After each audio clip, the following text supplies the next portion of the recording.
As a disclaimer, this is supposed to be just by means of explanation and is not supposed to be any kind of promised representation of our work. It's purely for practical reasons. Here you can see in the middle we have the terrain of an area that there's a lost person. We're going to upload an image of the lost person. Here I have some sketches that I've been using for testing. So you can see that we're searching for a toddler, and we now enter the description of the toddler. You can see that she wears a red hat, yellow shirt, blue shorts. She's carrying a dolly and a teddy bear, and she's wearing a backpack. These are all important things. And also what you can't see here on this scene is that based on the typical movements of a toddler who's lost, we have also hidden some clues, and I'm going to show you those in a little bit. So after entering the description, we go and mark the last known point. So this is the last known point at which she was seen. And now and then we can set up the minutes last seen. I haven't yet updated this as a timer, which we will do later. So based on the lost person, there are different strategic ways of searching for them because there are known patterns of behavior of different people. So you can see in this terrain, basically this was the starting point for this was a satellite map. We used computer vision and some other models to go and identify the specific features here. You can see in the top left how there are different, we can define a hiker, a toddler, an elderly person, and so on. And based on that, when you come up here on the top right, you'll see that we're going to also be able to define the type of terrain and the current conditions of the search. Based on the combination of the hiker and the search conditions, we're going to build a model that will tell us the best strategy for performing the search.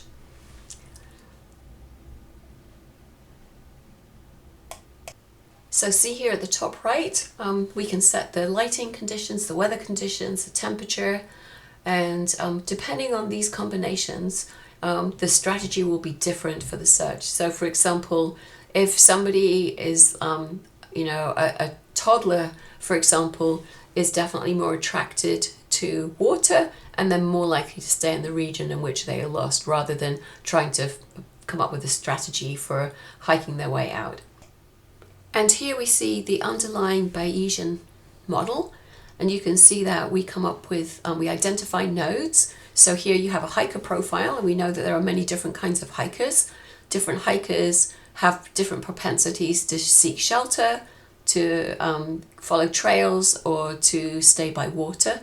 And that obviously leads to different likelihoods of finding them by the water, or for example, finding them in the same region as they started, and so on. So we build this underlying model that represents the likelihood and all of the different hiker or person and environmental factors that contribute to the strategy. So once we've set these, and we're going to be actually retrieving this from weather stations and things like that, just haven't integrated that into here, we press generate mission plan, and you can see that it tells us the right strategy. So here we have a toddler in good temperature conditions, and it says that we should prioritize region search. So the next thing we're going to do is place drones on the ground.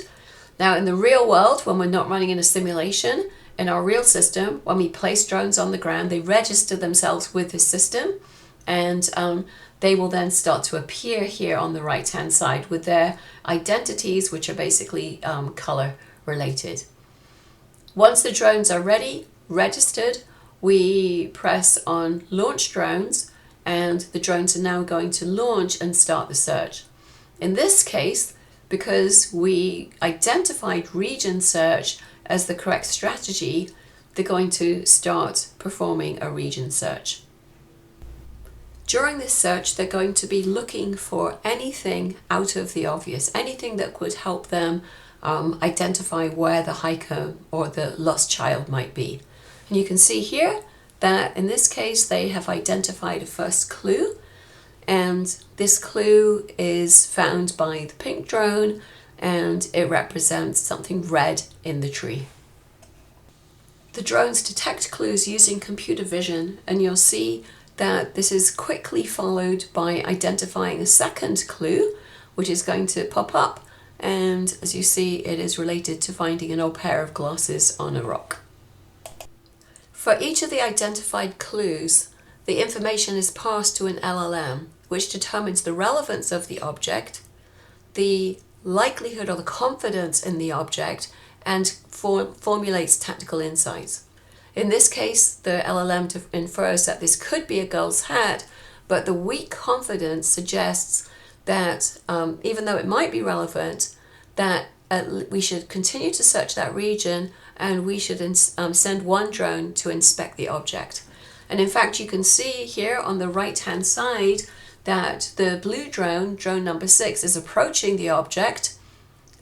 Just as a note, I'm going to add object icons onto the map, but I just did not have time to do that yet. In a minute though, you're going to see that the blue drone is going to reach the area of the object, and it's going to start circling. So you can see now it's forming a circle, and it's going to continue to circle, and in the real world it will be using its computer vision to inspect. We can do the same thing for the glasses. In this case, the LLM infers that the relevance is very low and does not continue with further tactical reasoning.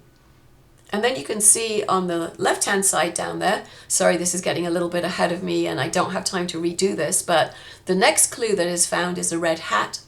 And if you notice, around the shoreline, we've actually marked the shoreline on the map.